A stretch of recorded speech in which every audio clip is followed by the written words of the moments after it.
In this presentation, we will go through the types of transportation here in Utah, as well as how and when to use them. There are different types of transportation, some being private and some being public. Public includes vehicles like buses, trains, trams, public or private bikes, and scooters, or Ubers and taxis. The buses, trains, and trams are on a set schedule and route. This has positive and negatives, as it allows you to always know when you can get a ride, but it also restricts when and where you can get on. Buses, trains, trams, and the Front Runner are often cheaper and more accessible. The Front Runner is a train that can take you all the way up to Salt Lake for stores if you need it. Things like bike share and scooters are good options for those who are physically able, but it can be restricted by long distance or cold weather. Ubers and taxis allow for you to choose when and where to go, but they are often quite expensive and should be used infrequently. Private transportation includes vehicles that you own and operate, like cars and bikes. They allow you to have more freedom when it comes to when and where you are going, but are also quite expensive and come with additional responsibilities. Now we will talk about what you should know before buying a car. There are several expenses related to owning a car. These include a yearly car registration fee, monthly car insurance payments, and potentially a monthly loan payment if you take out a loan to buy a car. You are legally required to have a driver's license before you can drive a car on your own. You are also required to keep your car registration up to date each year and to have car insurance. You must have, at minimum, an insurance plan which covers liabilities, meaning the insurance will cover the cost of repairs to another car if you cause an accident. You can get in trouble with the police if they find you driving without a valid driver's license, car registration, or car insurance. As a car owner, you will be responsible to always have your license with you when you drive. You will also be responsible for paying for your own gas.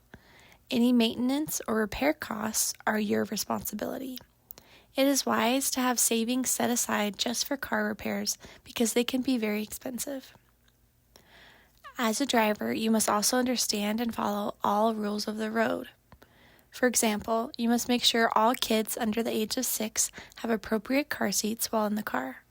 You must never drive while using your cell phone or with other distractions. Getting your driver's license and owning your own car can bring a lot of flexibility and independence to your life. You will have more options for jobs when you can drive and not have to rely on public transit. However, it can take a lot of time to get a driver's license. If you do not have a valid driver's license from your home country, you will need to start at the beginning and get your learner's permit. This permit provides the holder temporary permission to drive with a licensed driver in the car with you. To get your permit, you will need to take and pass the learner permit test at the driver's license division. This test is about the rules of driving in Utah. The QR code on the left has a link to the driver's manuals in different languages for you to use to study for the permit test. You may be able to take this test in your native language. The QR code on the right has the requirements for what to bring to your learner permit appointment. Once you have your learner's permit, you will need to complete 40 hours of driving practice, and 10 of those need to be hours driven at night. You also have to wait 90 days before you can schedule your road test. You can also take a driver's education class, which will teach more about the rules of driving and will give you plenty of supervised practice driving hours. This is not required, but is recommended. If you have a valid driver's license from your home country, you can bypass the 90-day waiting period and directly schedule the road test. The road test is a skills test with a driving instructor on the road.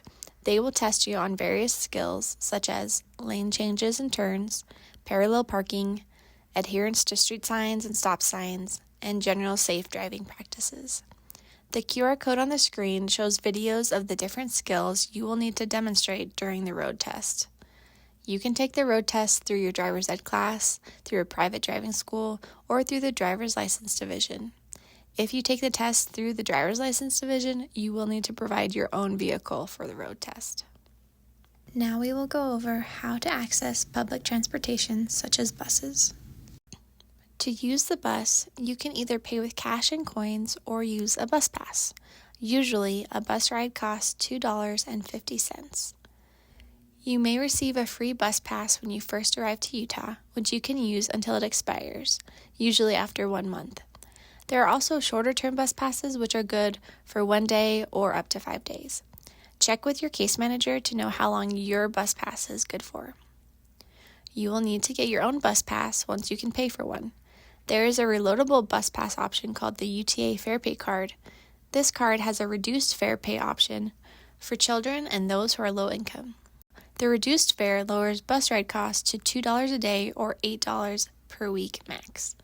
Your case manager can help you apply for the reduced fare card. Create a FarePay account by going to farepay.rideuta.com. Click on the blue Create button. Fill in the information under Create Account. Once you've created an account, go back to the home screen. Here you can select Check Card Balance and Activity, then enter the underlined numbers on the back of your card and select Go.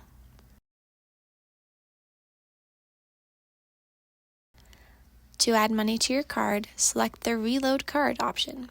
Enter the underlined numbers on the back of your card, then select the amount of money to put on your card. Then select the blue Add to Cart button. Scroll down and select the blue Checkout button. If you made a FarePay account already, log in now, or you can select the Proceed as Guest button.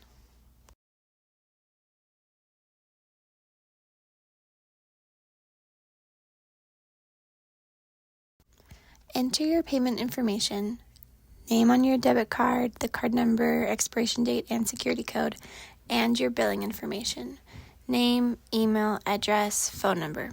Then select the blue Complete Your Order button to submit the payment. Your card will now have the new funds and is ready to use on the bus. The QR codes on the screen have the UTA website to check your balance and to add money, and the red QR code has more information about the reduced fare costs. Bus schedules show the bus routes and times for each bus in the area. They can be helpful for planning when you need to leave and what time you will arrive to your destination. Scan the QR code for access to the current schedules in your area. You can also get them at your local bus station. We will now show you how to use the Google Maps app and the Apple Maps app to locate buses and schedules. To use these apps, you need to have location services turned on in your phone settings. First is Google Maps. Your location is shown in the app as a blue circle. It also shows the direction you are facing as a little blue light beam. In the search bar, type in the name of where you want to go. In this example, we will practice getting to Smith's, the grocery store. Click on the Directions button. The app will bring up options to get there by driving, by bus, by walking, and by biking. To find the bus route, click on the little bus picture. The app will bring up the available options for buses near you. Select the one you want. The app will then show step-by-step instructions to get to the store, as well as an overview of the route. The little dots are where you need to walk, and the solid line is the bus route. The white circles are the bus stops where you need to wait for the bus to get on and where you need to get off. Select Start to start your journey. The blue dot will travel with you to show you how far you are in the route and will help you know when to pull the cord to stop the bus at the right bus stop. You can change the travel time on the app to plan ahead for a trip. Change the setting from leave to arrive to set the time you need to get there by, and the app will tell you what time to leave and what bus to take to get to your destination on time. You can look up the departure times for each bus to see how often it leaves by scrolling to the bus part of the route instructions and select the arrow showing future departures. Under More Departures, you can see the future departure times for that day. The default route is always from your current location, but you can change the starting point if you need to at the top of the screen. Apple Maps is very similar. It also shows your location as a blue dot on the map. In the search bar, type in where you want to go. In this example, we will learn how to get to the Provo Hospital.